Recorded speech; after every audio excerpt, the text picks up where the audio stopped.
எல்லோருக்கும் வணக்கம்.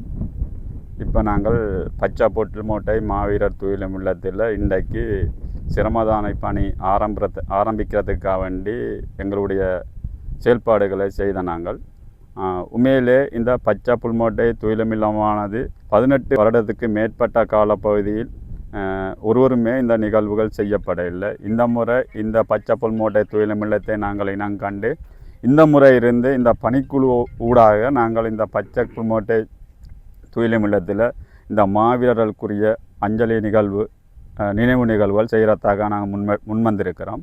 உண்மையில் இதில் ஒரு குறிப்பாக நாங்கள் சொல்ல போனமாக இருந்தால் ஆனந்தபுரத்தில் வீரச்சாவடைஞ்ச மாவீரர்களுக்கும் பச்சை புல்மோட்டையில் 400க்கும் மேற்பட்ட வித்துடல்கள் விதைக்கப்பட்டதாக இந்த துயிலும் இல்லத்தில் விதைத்த ஒரு முன்னாள் போராடியோரால் எங்கள்கிட்ட சொல்லியிருக்கிறார். நாங்கள் அவரையும் சந்தித்து கயத்த போது அப்போ அவரும் உறுதிப்பட சொல்லியிருக்கிறார் இந்த துயிலும் இல்லத்தில் 400க்கும் மேற்பட்ட வித்துடல்கள் விதைத்ததாக.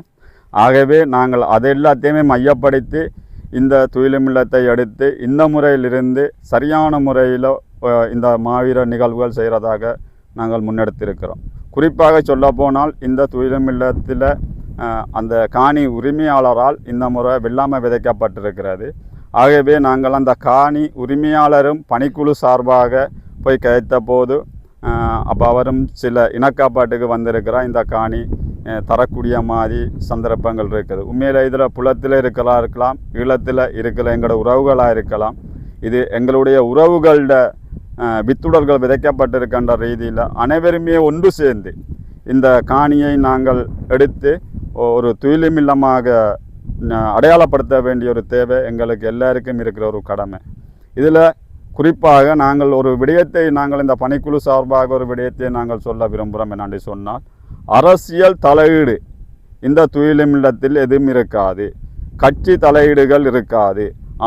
இப்போ அமைப்புகள் என்று சொன்னால் அரசியல் ரீதியான அமைப்புகளோட தலையீடுகள் எதுவுமே இன்றி இந்த துயிலும் இல்லத்தை நாங்கள் ஓர் வருஷமும் நடத்தணும் என்றதான் இந்த பணிக்குழுண்ட விருப்பம்.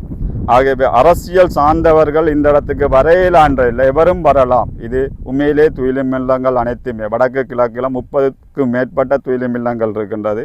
அந்த துயிலங்கள் அனைத்துமே மக்கள்மயப்படுத்த வேணும். மக்கள்மயப்படுத்தினால்தான் அந்த துயிலும் இல்லங்கள் அந்த வீரச்சாவடைஞ்ச மாவீரர்களுக்கு ஒரு ஆத்மா சாந்தி அடையும் என்று தான் நாங்கள் எதிர்பார்க்கிறோம். அப்போ அதுக்காக நாங்கள் அரசியல் சார்ந்து பயணிக்கிற எவருமே இங்கே வர முடியாது என்று சொல்லவில்லை, எவரும் வரலாம், ஆனால் உரிமை கூற முடியாது. அதே மாதிரி நாங்கள் இந்த துயிலும் இல்லத்துக்கு கூடிய பாகம் பொருட்கள் நாங்கள் கேட்காம நன்கொடையாக துயிலும் இல்லத்துக்கு தேவையான அனைத்து பொருட்களும் நன்கொடையாக மக்களாக எங்களுக்கு கொண்டு வந்து தந்தால் இந்த துயிலும் இல்ல மாவீர நாள் நிகழ்வு முடித்தது பிற்பாடு பணிக்குழுவால் ஒரு வரவு செலவு திட்டம் கிடைக்கப்பட்ட பொருள் திட்டம் ஒன்று காட்டப்படும் போது அவர்களுக்கு இந்த பணிக்குழு தலைவர், செயலாளர், பொருளாளர் 3 பேரும் சேர்ந்து ஒரு கடிதம் லெட்டர் கேட் ஒன்று இருக்குது நாங்கள் அடித்திருக்கிறோம் தற்சமயம்.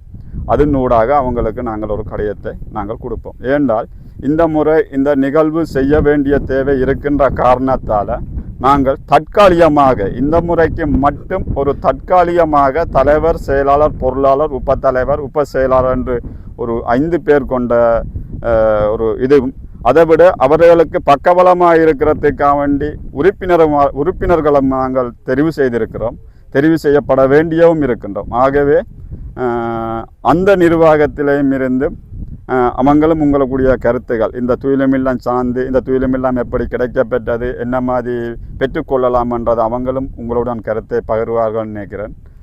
இதுதான் எங்களுடைய கருத்து. உண்மையில் இந்த துயிலும் இல்லம் இந்த வயல் பிரதேசத்தை நாங்கள் மீட்டு ஒரு துயிலும் இல்லமாக பிரகடனப்படுத்துவதற்கான இந்த பிரதேசம் மாவட்டம் அதை விட ஒட்டுமொத்த 8 மாவட்டத்திலேருந்து ஒட்டுமொத்த தமிழராகிய நாங்கள் அனைவருமே குரல் கொடுத்து இந்த துயிலும் இல்லத்தை நாங்கள் பெற்று இனிவரும் காலங்களில் துயிலும் இல்லமாக மற்ற துயிலும் இல்லங்களில் நிகழ்வு செய்கிற மாதிரி இந்த துயிலும் இல்லத்தில் நிகழ்வு செய்கிறதுக்கு எல்லாருமே ஒத்துழைக்க வேணும் என்று கேட்டு விடைபெறுகிறேன். நன்றி.